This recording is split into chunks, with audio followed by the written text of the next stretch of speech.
Well, good morning, everyone, and good evening to Europe. My name is Erik Brattberg. I'm the director of the Europe program at the Carnegie Endowment in Washington, and I'm delighted to be welcoming everyone to this timely event on the role of cyberspace during the COVID-19 pandemic, focusing on the implications on cybersecurity, privacy, and democracy, organized together with Carnegie's Cyber Policy Program. And today we're very honored to have with us the President of Estonia, Kersti Kaljulaid, who will share her perspective on these important issues. And Estonia, of course, has been a leader in digital innovation and cyber issues for years, and its experience can offer valuable lessons for countries as we're all adjusting to the new normal during the COVID-19 pandemic. But the pandemic has also pointed to new and emerging cyber challenges, such as the public health infodemic of disinformation and cybercrime, and the threat from cyber attacks against the healthcare sector. President Kaljulaid has been a strong voice for greater international collaboration on cybersecurity, and as part of its current presidency of the UN Security Council, Estonia has put cybersecurity on the agenda for the first time. So we look forward to a readout from these discussions and what else can be done to strengthen norms for cyberspace going forward, but also protecting democratic principles and values.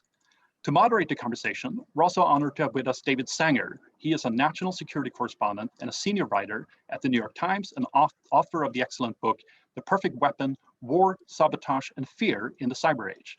But before I turn it over to the President, I just want to remind everyone that you'll also have the option of submitting questions to the President during this discussion. And you can do so in 3 different ways. You can use the YouTube chat function and just type in your question, or you can send us an email at europe@ceip.org, or you can tweet us using the hashtag AskCarnegie and the Twitter handle Carnegie Endow. So with that, it's my very distinct pleasure to turn over the virtual floor to President Kaljulaid for her opening remarks. Thank you very much. Hi, everybody. And indeed, cybersecurity is something on everybody's mind. But the positive behind this is that people only think more about cybersecurity now because they are really using the digital tools available globally much more than they did before. And I believe that this crisis offers us all indeed an opportunity to not only discover new risks, but also to discover that many of the opportunities which digital society could offer to people, many of the opportunities which governments have can really be taken to make sure that they can reach out to their citizens with various services, have been recognized globally. And indeed, Estonia has for 20 years been promoting the cyber developments and digital developments, for example, e-governance models. And if you promote e-governance, then this comes with the responsibility. The responsibility is that e-governments may become risks for the sovereignty of the states. So that is the other side of the coin. And this other side of the coin needs to be managed. Many people think that you manage with technology the cyber risks, which is partly true, but not only. There is the other element, and this is the legal protection of our cyberspace. And Estonia, while running for the membership of the non-permanent membership of the United Nations Security Council, we promised our electorate that we will bring cyber issues into the Security Council. And in the beginning of March, indeed, Security Council discussed, because Estonia asked it to be discussed and UK and US supported us in this, discussed the cyber attack against Georgia and attributed this attack to Russia. You may be astonished that this is the first time ever this has happened in the Security Council. But indeed, this is the first little piece of case law, which I hope will now start to be created much more in the United Nations Security Council, demonstrating that we do not need new laws. We need to apply our existing analog legal space also in the cybersphere to make sure that the digital developments will not actually be risks to our society, but only an opportunity. So I'm more hopeful today than I was maybe 2 months ago on both sides. First, digital development, e-services, e-governance models, and the other side, cybersecurity. While being more hopeful, I would also like to, of course, offer my condolences to those who have lost their loved ones in this pandemic. Because even if we recognize that pandemic has changed the world and talk about digital, we must never forget the real suffering which is going on because of that. It's not over. And because it's not over, we must accept that currently the digital world runs very much on the makeshift. Many new services have flied online towards people because they cannot meet each other. They cannot come to the government offices and public offices globally. Many of them may lack in cybersecurity. We need to look at it. We need to make sure that we repair the existing holes and problems while we go. And also not to be discouraged if some of these makeshift elements of new digital world are failing us. It is because we have not had time to comprehend the risks. We need not step back yet again and say, we will go on paper, we'll go analog, we'll go into the office. We must raise awareness, cyber hygiene, cyber defense, and finally accept that all our laws apply in cybersphere. This way we are safe, at least in cyber, if not in real world today. Thank you. Well, thank you, President Kaljulaid, for those comments. And I think you set us up perfectly for what I hope will be a really interesting discussion of where the COVID-19 lessons and what we need to be thinking about in the cyber world intersect. So let me start there. One of the things that we have learned, as you seem to suggest, is that as our dependence on cyber-based systems has increased these past couple of months. As you said, no one can go to government offices. Face-to-face meetings are not possible. So have a range of risks.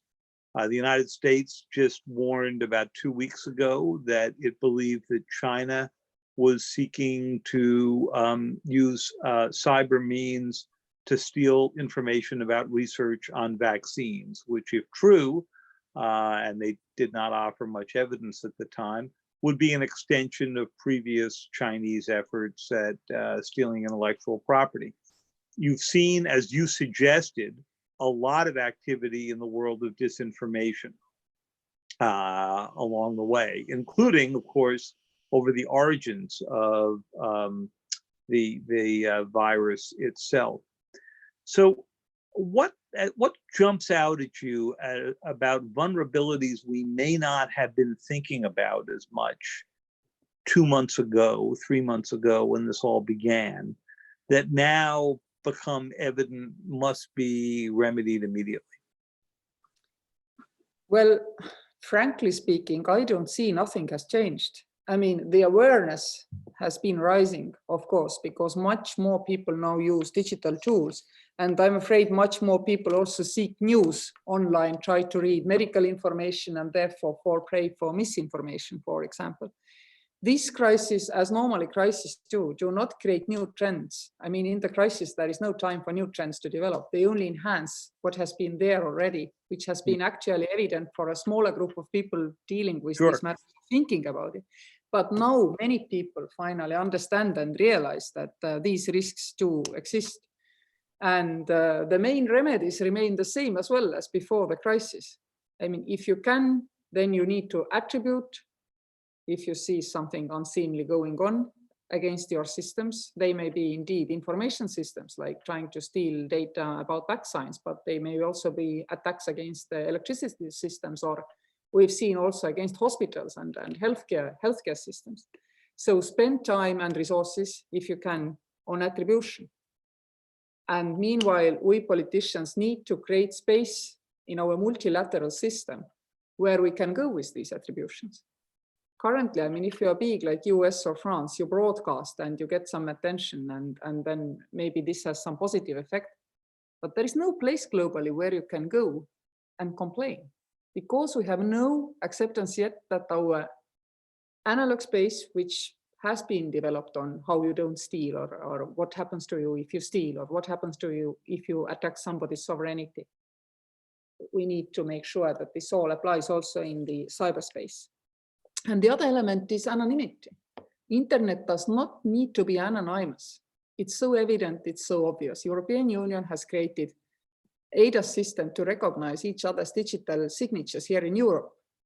And why they have done it is because the governments here have realized that it's the obligation of a government to make sure that the citizen, similarly to analog world, has a passport in the digital world. And digital passports, by the way, are safer than the analog ones because they are protected not only by your photo, which might not look so much like you anymore 5 years later on, but they're also protected by the digital codes. You need to know your passcodes as well. So they're safer than the analog ones. But for some reason, most of the citizens globally who use internet don't have them. Even worse, politicians tend to blame for the anonymity the companies, the private sector, who definitely cannot give us safe identities. They need legal protection as well. So in the case of attacks, attribution, in the case of simple interaction with internet is digital ID. Well, I think you've identified one commonality between something we learned early in cyber and we have discovered again in the COVID case, and that is the absence of global strategy. As you say, there was no global single place to go to for attribution issues, though there have been efforts to put some together. There's no set of global standards of behavior in cyberspace, although the UN Council of Experts and others have tried to put those together. But what really strikes me in the case of COVID is that in the case of seeing what everybody calls a common enemy, we have again not been able to put together a common strategy. There hasn't been a common strategy in Europe, where of course you saw countries, even members of the EU, putting up barriers to movement for understandable reasons. There certainly hasn't been a global strategy between the United States and its allies. And of course, there's been a great deal of tension between the US and China, and to some degree between Europe and China. So what's your diagnosis about why we have been unable to put together a global COVID strategy? And what does that tell you about the prospects that we're going to do better in cyber? Well, I wouldn't even limit this notion to COVID, but I think in general, our multilateral cooperation in general is nowadays far too slow to keep up with the economic developments, technological developments, etc. It has simply been demonstrated by the COVID pandemic. It's not been created by COVID pandemic. And maybe it is natural. I don't think there has been time in history where you could say that the world, well, has a comprehensive strategy of cooperation to face any crisis. And I'm not a believer nowadays into huge global strategies, because take the same example of the cyber in UN. There has been 6 working groups. And the result has been, well, more academic understanding about how we should apply analog law in digital. But it only took a little asymmetric effort to finally have this discussed in Security Council. I remember when we were running for the Security Council, then people told me that, well, small countries, you know, their chance in these multilateral bodies is maybe to tweak the agenda of a given day a little bit. I said, small countries have absolutely no time for small objectives. We need to go big, otherwise it's a waste of time for us. And you need to find these little things where you can, I mean, do something and move things. And if you look, for example, in COVID, on our scientific community, how they have, I mean, loaded on internet all the knowledge in the articles they are currently writing on COVID. I mean, not going by the procedure, at the same time being aware that not going by the procedure has some quality implications. But they've been providing us all with all they know. A little, well, action at the grassroots level, which goes a long way. And I think we should recognize, appreciate these little actions which finally, I mean, build cooperation globally. You cannot do it comprehensively. I mean, let's face it, this virus spread in a couple of months across the world. Our international legal cycle is hopelessly long for virus spread, technological spread, ourselves traveling around. Tell me a little bit about what happened when you brought up in front of the Security Council the attribution of the attacks on Georgia to Russia. How did the Russians react?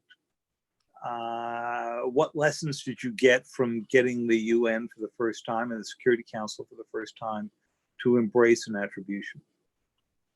Actually, again, I mean, it was cyber first time ever, but the procedure, as always, you try to go under any other business, you find supporters who will support you, you will go, you will manage to have a debate, some are happy, some are unhappy, and there are lots and lots of technical details which people can use to make sure that the discussion never happens in the Security Council.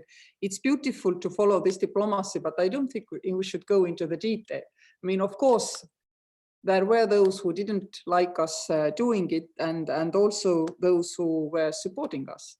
And it's very technical to explain what happens in Security Council. But I can tell you that, I mean, it can come down to making sure that somebody has no space, no translators, no whatever to have a debate. But finally, if you have, I would even say, if you are ready to play and have fun, you can achieve.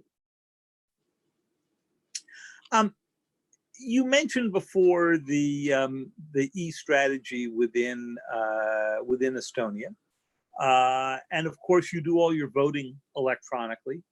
This issue's come up in the United States now because obviously there's a lot of concern about whether or not people will be able to make it physically to voting places. There's a lot of concern about whether or not you'd want to have the elderly or people who are particularly vulnerable to COVID going into a school gymnasium and, you know, pressing a button on a voting machine that has been pressed by somebody else in the public just moments before, and transmission issues.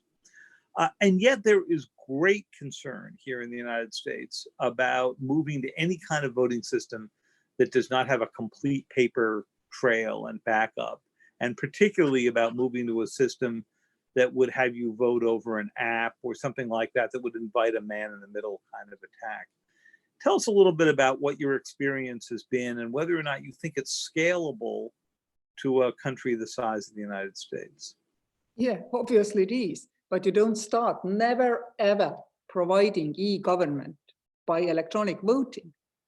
This is the, I mean, the creme de la creme of e-services.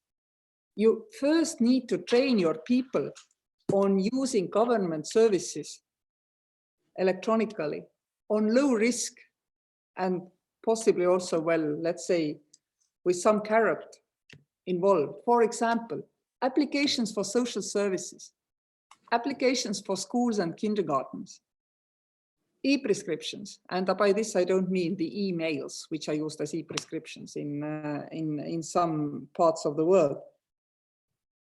And all this starts from creating a safe digital identity. Like you have a passport, you need to have a digital passport. Without this, nothing works. You cannot guarantee safety unless you have a safe digital ID, which is technically safe and which safety is guaranteed by the law, which means that if somebody tries to impersonate as somebody else, it will be as bad as it is in the analog world if you use a falsified passport, etc.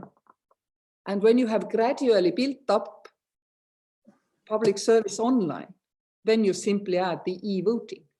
And by the way, it doesn't go by creating an e-voting machine or an e-voting system. You would have a high number of government services which all are accessed by your digital ID. You go into the system and only then you choose whether you go and apply for social services or you will go voting. So nobody can even know that you're going voting when you're entering the safe protective firewall of the state safe non-anonymous system. And then you go voting. And by the way, the trail can be kept electronically as well. It's simply important to lose the link about who voted which way. And this is what our system does. So the big concern, of course, in the United States here is that you have some people who do not have access to such systems. You have a lot of people who may not be financially able to go deal with it, or may not be in medical condition to be able to go deal with that. And then, of course, you have the problem that authoritarian states would love to have true digital identity because it will help them track down dissidents. Imagine how it would be if you were a dissident in Hong Kong today, trying to make your views known about the proposals for the new national security law, and you've made life easier for the Chinese to identify exactly who's speaking. So how do you deal with those kind of issues? First things first, with all due respect, rich or poor, there is no US citizen who has access to safe digital identity. No, you don't, because the government has not provided for it. We in Europe, some countries have, in some countries don't, but you don't. No one of us, rich or poor, you simply don't. So you cannot even contemplate whether there will be a problem that rich ones can vote and poor ones cannot vote, and then rich ones have services at their fingertips and poor ones do not have these services at their fingertips. You are equally in a digital desert in this sense. Many towns, indeed, I know this myself, run apps which people can access, but because there is no common backbone in the system, it feels like you have a metro system which runs without nobody knowing where the stops are. I mean, it's actually very hard to see how you could, start even delivering e-services unless you start with giving people these digital identities. Germany gives them, France gives them, Estonia has them for 20 years, countries all do it. And we can also interoperate them in the European system. This is the backbone. This is the highway where you start operating. And then only come these questions on how to protect people, how to protect citizens. And by the way, the protection is by the law, which means that yes, democratic governments can safely use e-government models by giving promises to their people, like, I do not look at your data if you have not given me a permission. I do not aggregate your data unless you ask me to do so. And the government takes the responsibility to adhere by these promises given to their citizens. It's actually not different from promising your people, I don't put you into the jail if you have not done anything unlawful. And of course, digital tools will not, feel safe in authoritarian or a terrorist society. On the other hand, I always tell people when they say that, well, it will then be easier. Stalin didn't have any e-registry. He found each and everyone here in Estonia and other countries to send them to Siberia, which means, if you don't have a democratic system, you are not safe living in the system as a man on the bus. It doesn't change analog or digital. It's exactly the same. Let me ask a little bit about your current relations with the Russians and what you're seeing happen in the disinformation space and in the attack space. We all know what happened back now, 13 years ago, and we all know how that has led Estonia to sort of be at the forefront of cybersecurity activities. But do you see a resurgence now of Russian activity, particularly in the post-COVID time, or is this been pretty much steady state? In cyber, no. And frankly speaking, I think we see less cyber actions and also misinformation and disinformation actions than really big democracies of this world. Because it takes an effort and it takes resources to attack cyber systems via disinformation. And it really doesn't pay attacking Estonia. It pays much more trying to disrupt, US or French democracy than trying to disrupt Estonian democracy. So actually, I think we are somewhat protected about our small size and not so much influence on the global scene. Not that much by our technological prowess. But we do actually see today not cyber information, activities more, but it's related not to the COVID, but related to the end of the Second World War and celebrating the 75th anniversary. Russia has clearly been trying to rewrite well, the history, trying to stretch who was responsible for what, and it forced us, the Baltic presidents, to come out with a declaration reminding everybody that, frankly speaking, the Second World War did not end 75 years ago, but for quite a considerable amount of people in Europe, it ended only in 1994 when Russian troops left Estonia, Latvia, and Lithuania. And we've been indeed fighting this information battle, if you wish. And I feel that by our debate on 8th of May in UN Security Council on Security of Europe, we've got ahead. Thanks also to all our partners and allies. One more question related to Russian activities. You've made the good point here in the answer to that you haven't seen as much, in part because I would suspect the Russians are probably focusing on COVID-related issues with larger rivals than Estonia. Similarly, we've heard that for the Chinese, they have actually given up some other cyber activities in order to be able to focus more on looking for vaccine-related and treatment-related information they could either steal, borrow, reroute. Have you seen that there is a significant diversion of cyber activity generally toward COVID and away from all of these other issues, not just your own? I think this new world of spreading information, trying to steal information, also misinformation and campaigns, they are very smart in going with the flow. And indeed, coronavirus is right now the flow with which to go. But for example, if we look back just at the beginning of this year or the end of the last year, and think about the disturbances and mass demonstrations in Chile, when people there were seemed to be demanding more like social market economy model from their government, which is hard to deliver if your tax burden is as low as it is in that country and the tradition is as it is. But then they also saw a huge uptick of misinformation campaigns, and they also came from three places: Venezuela, China, Russia. So you see, I mean, these activities, and indeed they demand resources, and there is a finite amount of resources. They are most effective if they go with the flow. If they go with the most common fear of people, or if they go with the most common complaint of people against their democratically elected or not democratically elected government. This is where this comes in. If there is a feeling that there is a rift in between some partners and allies, you may be sure that sooner or later you will discover a misinformation campaign trying to build on this rift, make it bigger. We've seen it in Europe as well very often. For example, each and every time when there is a discussion about Finnish and Estonian different approaches to their defense, one is a NATO member, another is not a NATO member.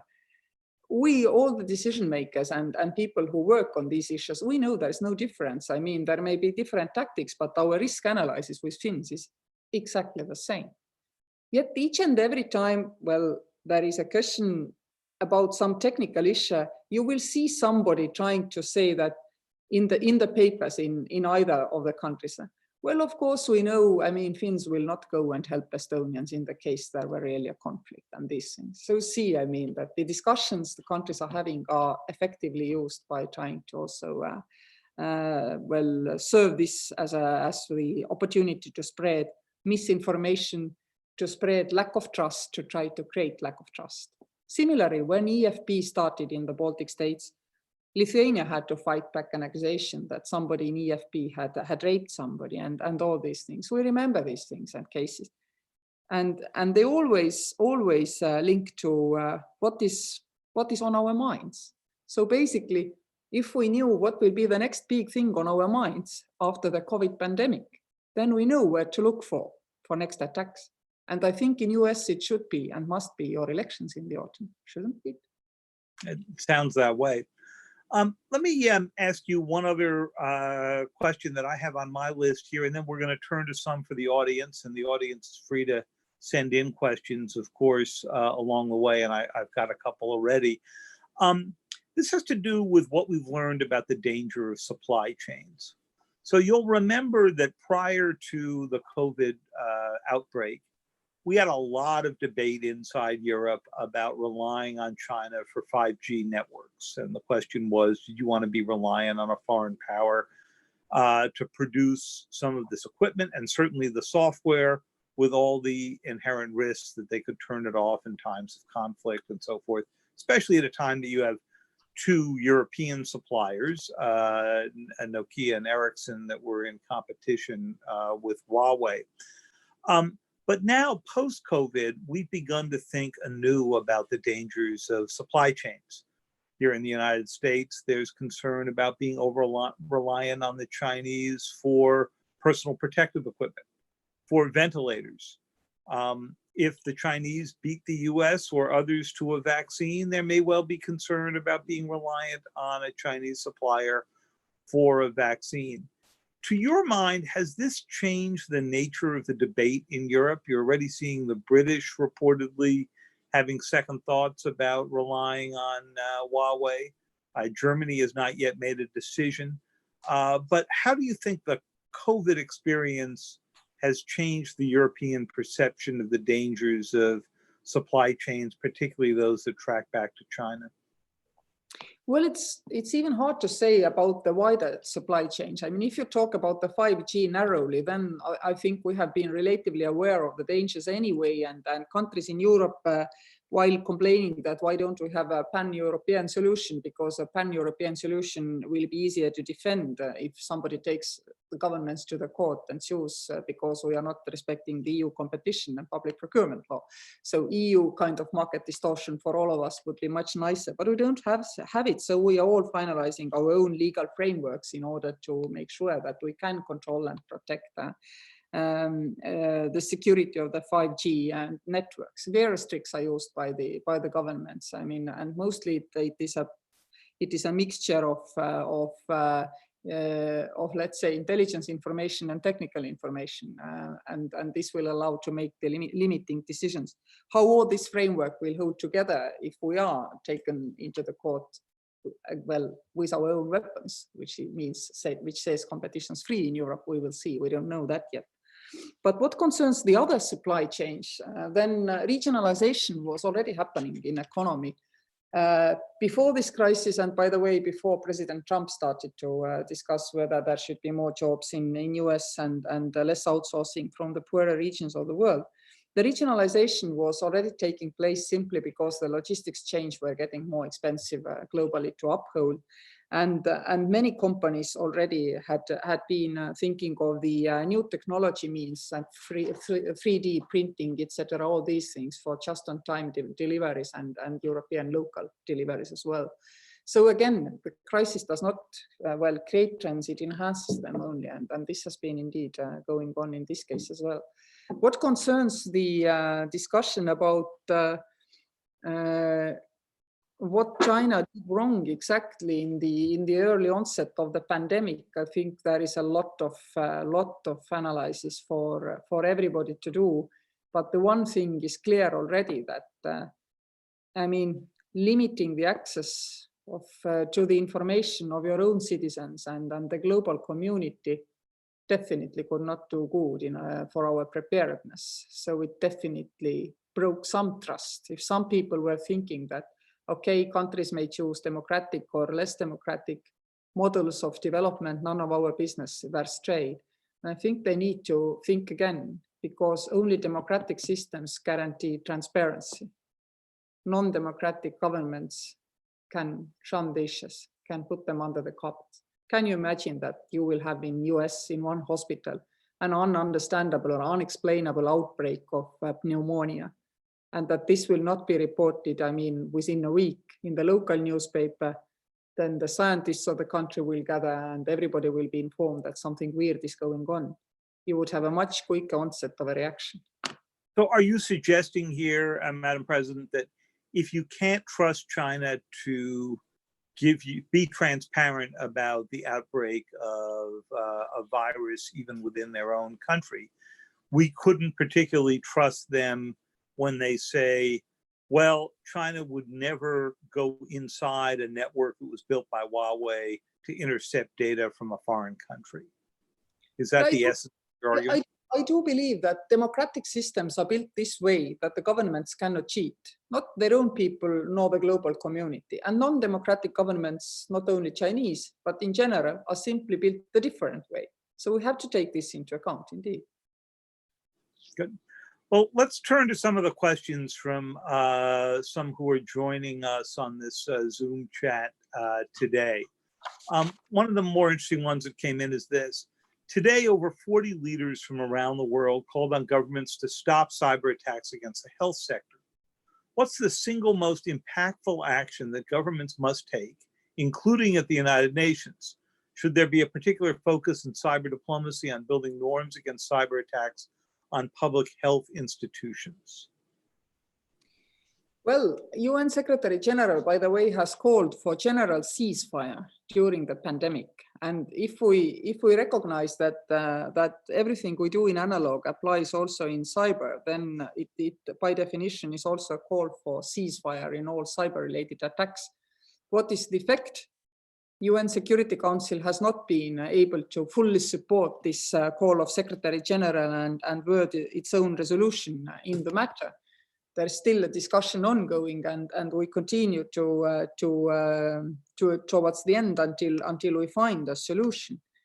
But overall, I find that multilateral system is not quick enough to overcome the risks which come from the sudden onset on cyber attacks in certain parts, well, of the digital networks.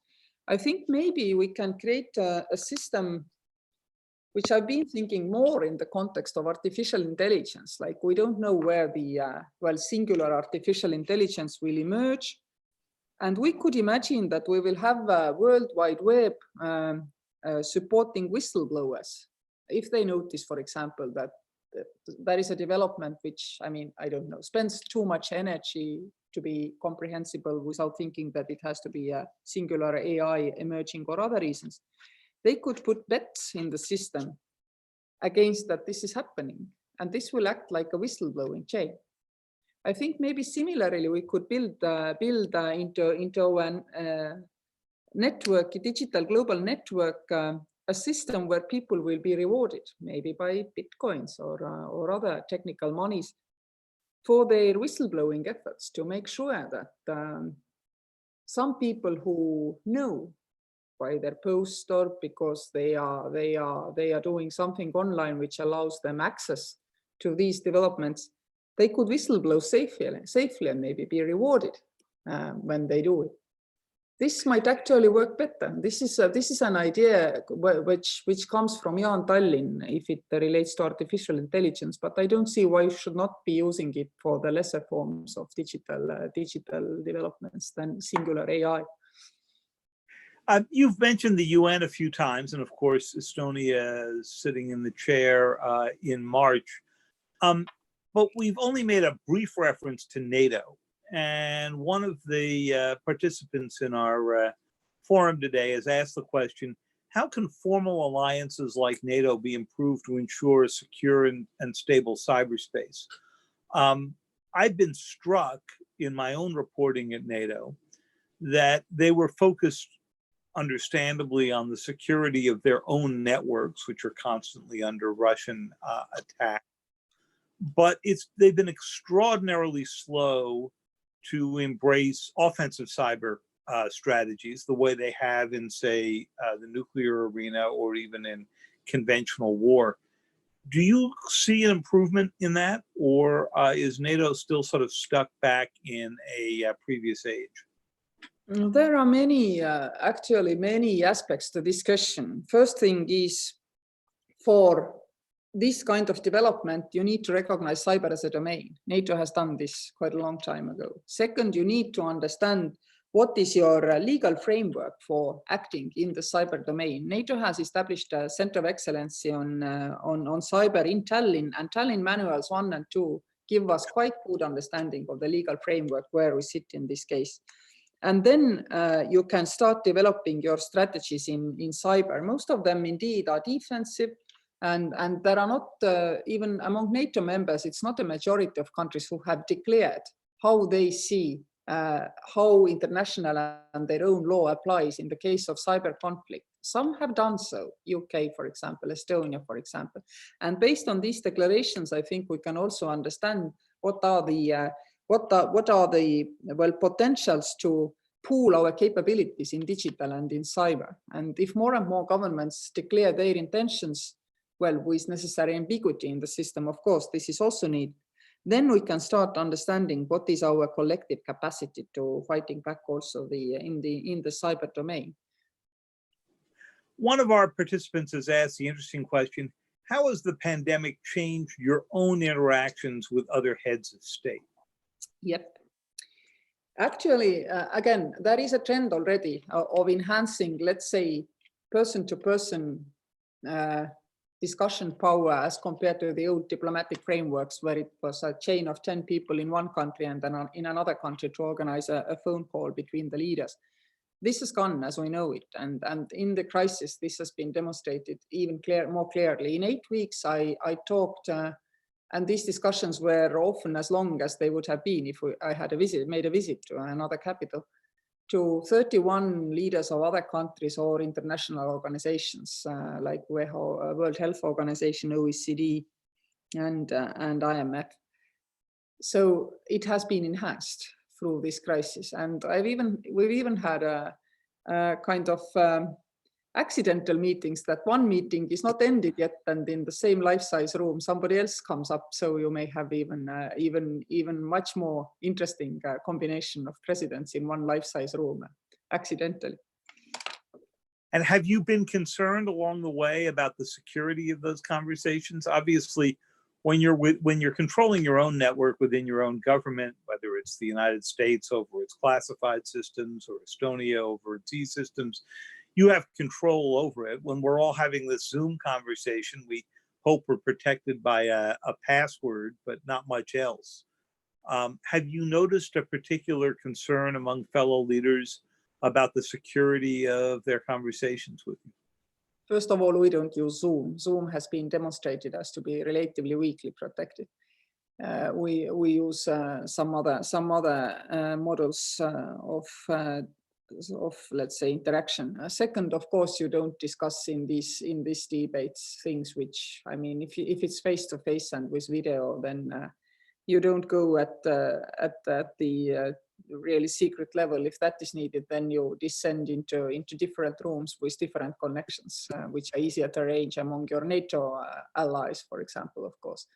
But for this common debate which we needed to have here in Europe about how to keep trade flowing, how to get our citizens back home. Somebody was closing borders and we didn't know how to get our citizens through these closed borders here. So we needed to talk, we needed to arrange, I mean, things this way. This is not top secret, actually. I mean, what if it leaked? So what? I mean, I don't really think it was a high risk activity what we did here. One of our participants has asked whether or not the international community can move toward greater consensus and cooperation on cyber issues at a time of overall global fracturing and competition. And that really is an interesting question, because if you think about it, the UN Council of Experts came up with some common good governance in cyberspace concepts back in 2016 and so forth. But since then, it's been much tougher. You've seen the Russians and the Chinese back out of certain parts of this. You've seen the United States be hesitant to act in other forums with other democracies on these issues. Do you think that we are moving away from a moment where developing consensus on cyber norms seems more possible? I don't think so. I don't think that hand-wringing that UN cannot agree actually takes us very far. As I said, we need to create, well, international legal space, and international legal space is very much a case law-based space. So this discussion in the Security Council, we also had a wider discussion on 22nd of April in Security Council about cyber issues, which Estonia organized. But all countries who are worried, then they could go about this in this way, that they declare their intentions. As I mentioned, UK has done, Estonia has done, in how they see the analog law applies in the cyber law. And all this creates this web of international law. We will get much more understanding what can be done and what cannot be done in the cyber world. And now when we have opened the way of taking the cyber debate into the Security Council as well, I think it will become over a couple of years a kind of inherent part of conflict resolution in case you have a digital part of conflict. Unfortunately, we do have conflicts in the world where also digital part exists, Ukraine, Georgia, etc. So I'm quite sure that we can do a lot without, well, first agreeing at the UN level. As I said, I kind of think that that if everybody does what they can do, then this would suffice to demonstrate that not having a multilateral agreement at UN is not anymore serving those who are against having such an agreement at UN. I think this is the approach I have personally. An interesting domestic question that has come up from one of our participants, who notes that there are 7 tech companies in Estonia that are developing COVID-19 tracking apps right now.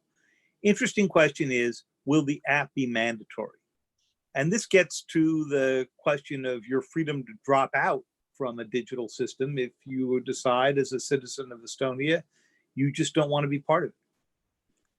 Of Corona apps, I mean, you don't have to be part of them, by the way. There will definitely, I mean, this goes without saying that there will be absolutely no way of making people, making it obligatory for people to join these apps. People, by the way, in Estonia can opt out of the e-governance model totally if they so wish. The service on paper does exist. It's not such is this way that it's inaccessible in Estonia. It does exist. You can do everything on paper, but I haven't heard. Oh, yes. But the apps themselves, which would be tracking who's got the disease, presumably who's been tested, and so they forth. can only be Bluetooth, so the government will have absolutely no idea about who was close to whom, and any information of this tracking will not be available for government. Mm-hmm. How do you feel in general about globally the development of these apps that, and we've seen Google and Facebook and others help with this, that basically help in contact tracing?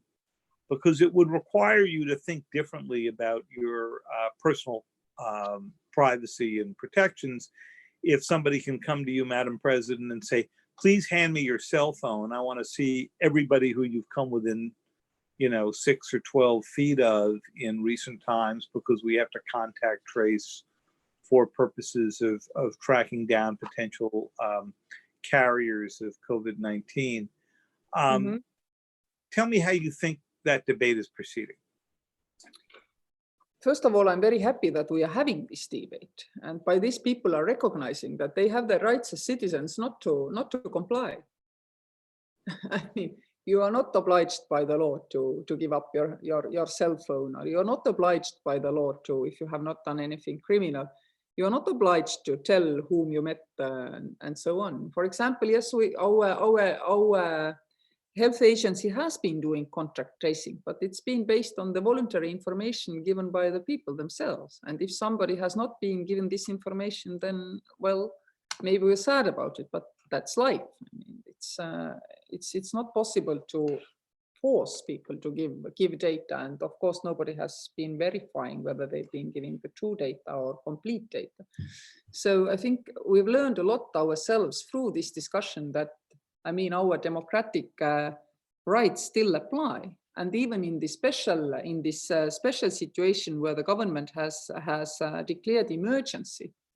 I mean, even in the emergency situation, democratic rights and freedoms of people apply. We've had a lot of discussion how exactly to agree in a constitutional way to quarantine people, for example, if you have a university dormitory which is affected somehow, how to put people there this way that, I mean, they will well be forced to stay in and not go out. And we've come up with the solution that persuasion seems to be the best tool to do so. Yes, in the emergency situation, the prime minister could tell that these people have to stay in this building. But now the emergency situation is not there anymore. So the only tool we have now to quarantine is persuasion.